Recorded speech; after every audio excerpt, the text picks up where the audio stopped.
Finally, Dune Part 2 comes out, one of the most highly anticipated movies of the year. Christian, what did you think of Dune Part 2? There were so many times in this movie where I just wanted to shake Denis Villeneuve's hand and thank him for bringing these things to me and letting me see them. You are not prepared for what is to come.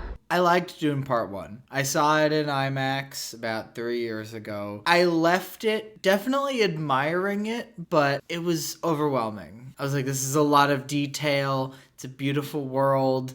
Didn't love it. I liked it. I just didn't love it as much as everybody else. I understand. I didn't love it the way I loved, say, Blade Runner 2049. It wasn't my favorite Denis movie, but I was also like, I need to see the rest. Because by the time you finish part 1, it's like, oh, well, that was part of a story. It's a story. What's the rest of it? And this movie is just pleasures galore. This is a form of power that our world has not yet seen. I saw this in IMAX, and there were multiple times where the sound around you caused the seats to, like, vibrate. The vibrations!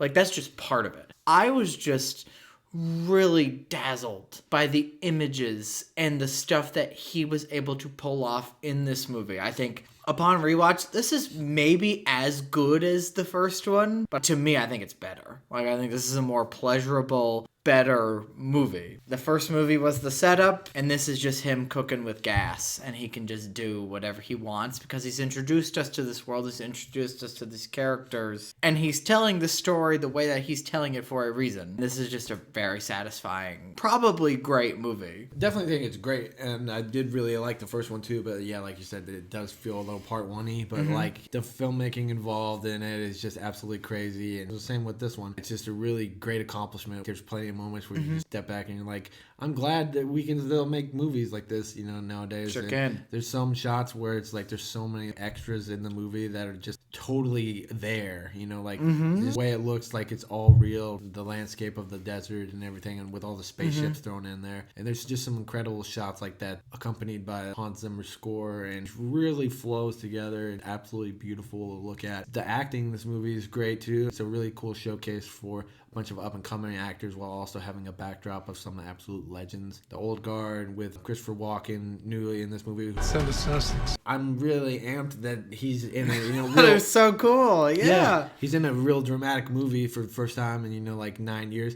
and he could retire today and everyone would tell him he's an all-timer because he is. But yeah, I'd love to see him show up here. It was great. Really anticipated that. You got like Josh Brolin, you got Javier Bardem, you got Charlotte Rampling and Dave Bautista. Stellan Skarsgard. A lot of people that have just done some consistent great work throughout the years. And then you've got this really great showcase of these 4 incredible up-and-coming actors led by Timothee Chalamet, who this is such an interesting difference from a lot of his other stuff. And he's been great before, but he's kind of been more like an actor's actor kind of I thing. feel like they haven't stuff. quite known what to do with him post Call Me By Your Name. He's always doing interesting stuff. He does Bones and all, and then he does Wonka. It's like, range. Yeah. Range. I got that. Thanks. This really showcases that range, just how he goes from, you know, the Timothée Chalamet you know through parts of this movie while also still having that action ability and that like forceful voice that he utilizes a lot in this, and you just really buy this as a character and it really works.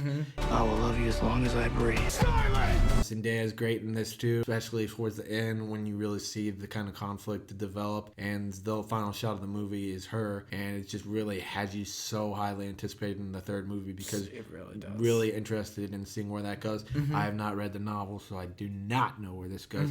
So I'm very much excited to see how that ends up. The darkest of them all may remain. Austin Butler is phenomenal in this movie. Like, I was really excited Yeah, about he that. is. Plays this crazy bald, you know, badass gladiator. He's also just a psycho. He's psychotic. Played by Sting in the David Lynch version.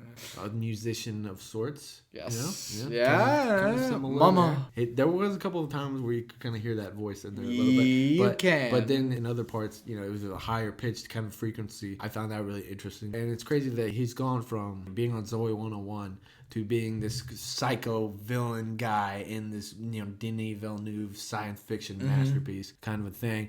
But the fourth person being Florence Pugh, who is also great in this movie. She's been doing really great work, and it's just really nice to see the four of them kind of at front and center here for people who have for some reason not been accustomed to seeing them in these great movies. Now it's the mainstream kind of hopefully box office success. We'll see how that goes. Totally. I'm hoping for it, but knowing in the back of my mind Blade Runner 2049 didn't do that well. This world is beyond cruelty. Please, can we say we've moved past this and we can all collectively just go see this crazy science fiction movie that he's making? When I saw this on Thursday night, it was a full house. They gave me the utmost hope. We gave them something to hope for. That's not hope! I just really like going to the movies and listening to Hans Zimmer. It's one of my favorite things. If you let Hans Zimmer just go the off, it's great. I thought this score was magnificent. There were so many moments watching this movie, my face uncontrollably just went up. Movies, man. The ultimate power. I like the first movie a lot, but I think this is better. You need the first movie to get to this one. First movie was the table setter, and then this one, I'm invested in these people now. I'm invested in the Atreides and the Harkonnen and the Freeman and all that. The spice, names. I'm in it. Tell me, what was it about? This feels like the closest thing to the Lord of the Rings trilogy since the Lord of the Rings trilogy, which I saw in theaters in real time. And even as an idiot 6-year-old was like, this is cool. Don't try to impress anyone. These movies feel like an event. I am with you. I hope this movie is gonna make bank. I hope so. I don't care what you believe. I believe. I hope people want something this great looking. Few movies look this good. Avatar and Asteroid City aside, few movies look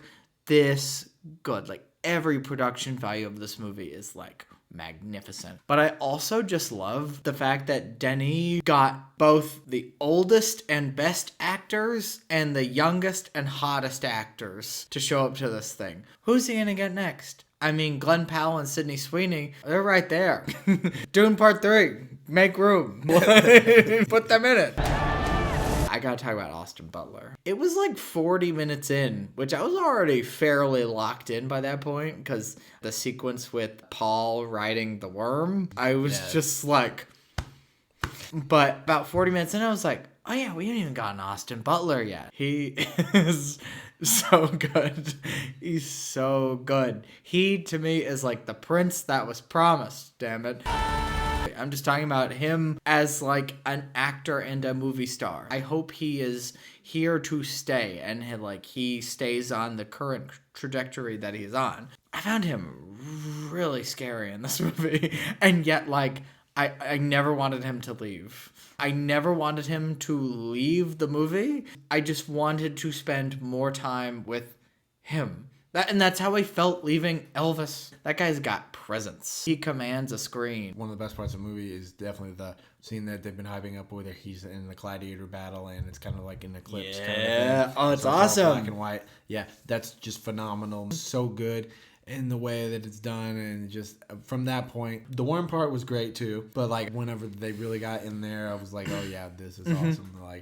This is great. So that's probably my favorite scene in the movie. But there is a lot going on at the end of the movie. There certainly is. There's a lot in this movie. I cite Blade Runner 2049 because that's a movie where there are just certain things in it that I find to be the coolest thing I've ever seen. And this movie has things that are on par. There's a scene where it zeroes in on these sticks that are just in the sand. And you can see the wind blowing through them or something. It shows me things where I think, I've never seen it quite done like that. The movie opened with the Harkonnen flying, moving upward. The weird walking jetpack kind of vibe. Yeah, that was cool. As soon as that happened, I was like, oh, absolutely. It was weird anti-gravity thing. It was awesome. I was like, oh my God, we're in. This movie does a lot of cool shit. I couldn't have loved it more. And yet, I still give this movie a 9 out of 10 because I struggle with it. There are multiple times throughout this movie and its predecessor where I'm like, what is going on here? Nothing's clear. You can dazzle me with all this cool shit, but I'm also like, I haven't read this book. And I know you're doing your best. And I know I just need to spend more time with this material. Revisiting the first movie, I was like, you know what? It's not as much of a buy-in because I've already bought it. This is cool. It's a cool world. A lot of info. Got it. This movie, I was already pretty bought in, but I was like, also still like, what? Like there were multiple times where I was like, what is going on? And yet you could describe plot details to me about this movie and you could tell me something and I'd be like, oh yeah, right. Why is that a bad thing? Use it. I love that though. I love that this movie is never like, oh, well, that's crazy. The only time the movie is like, oh, well, that's crazy is when Florence Pugh is talking about Austin Butler being crazy. This whole thing is absolutely bananas. But, like, it's done in such a way that you just kind of buy into it. It's like, take this information as it is and do with it what you will. And I respect that. Nothing fancy. Nothing fancy. And I thought a lot of those little pieces, like, they made sense in context. Yeah. With the stuff. I didn't rewatch the first one, but like the way that it's told in the second one, you can still pick up on the stuff and you don't necessarily have to have memorized the entirety of the first one. And you get stuff picked up easily through context because it does a really good job of kind of not doing exposition dumps, but like kind of like natural dialogue that connects this and makes you say, oh yeah, that's why this is that. That's why that is that. Without you freaking out about, oh, did I forget this in the first movie kind of thing. I'm also going to agree with the 9 out of 10 thing, even though I'm like literally after we finish recording this video, I will up it to 10. That's how close I think. That's so stupid, me arbitrarily giving it a 9 out of 10 right now is. A weak man. It's just one of those things where it's like it's hard for me to just slam a 10 out of 10 down unless I absolutely 100% feel it. And I felt it, but at the same time,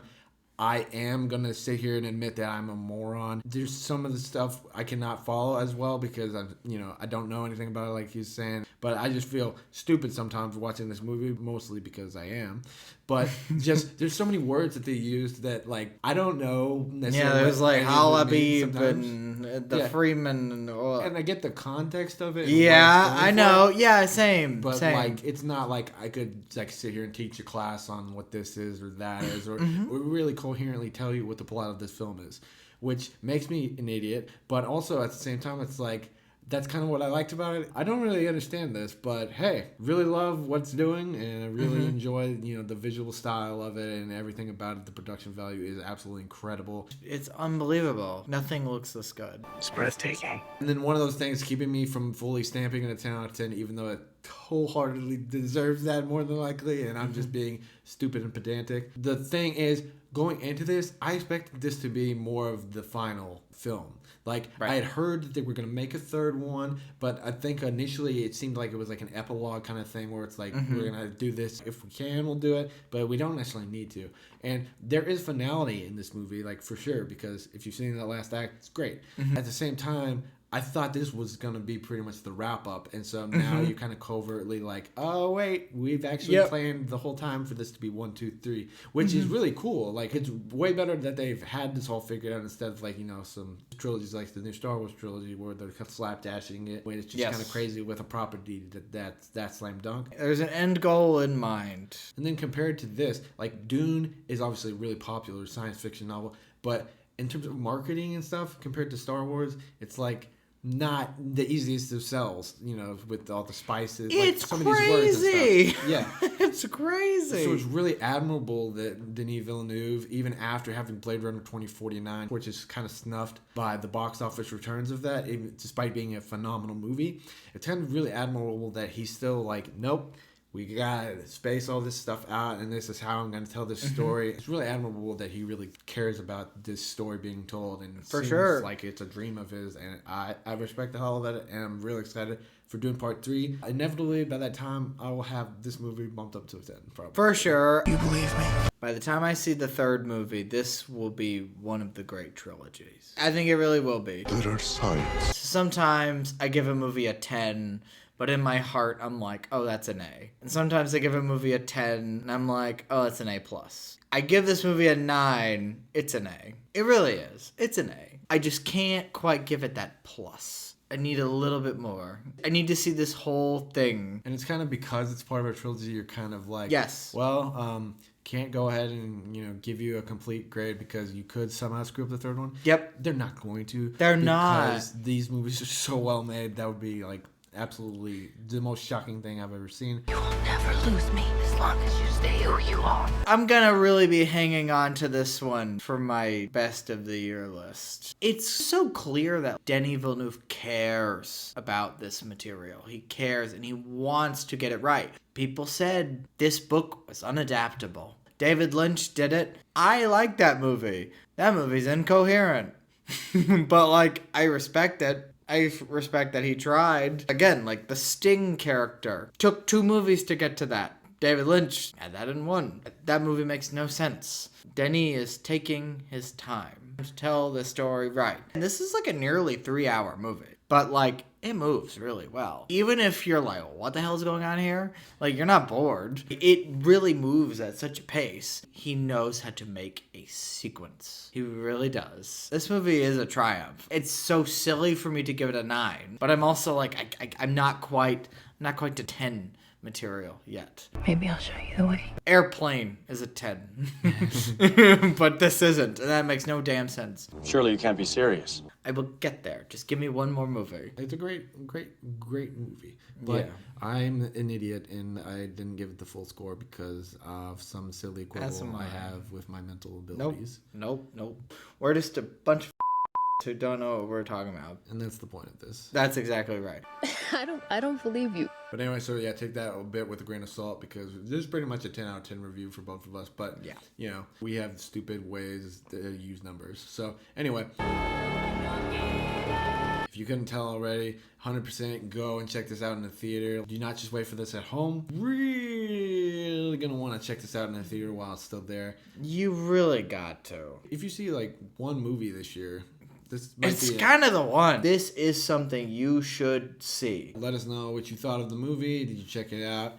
Are you going to check it out? That sort of thing. See you in the next one. Show me who you are.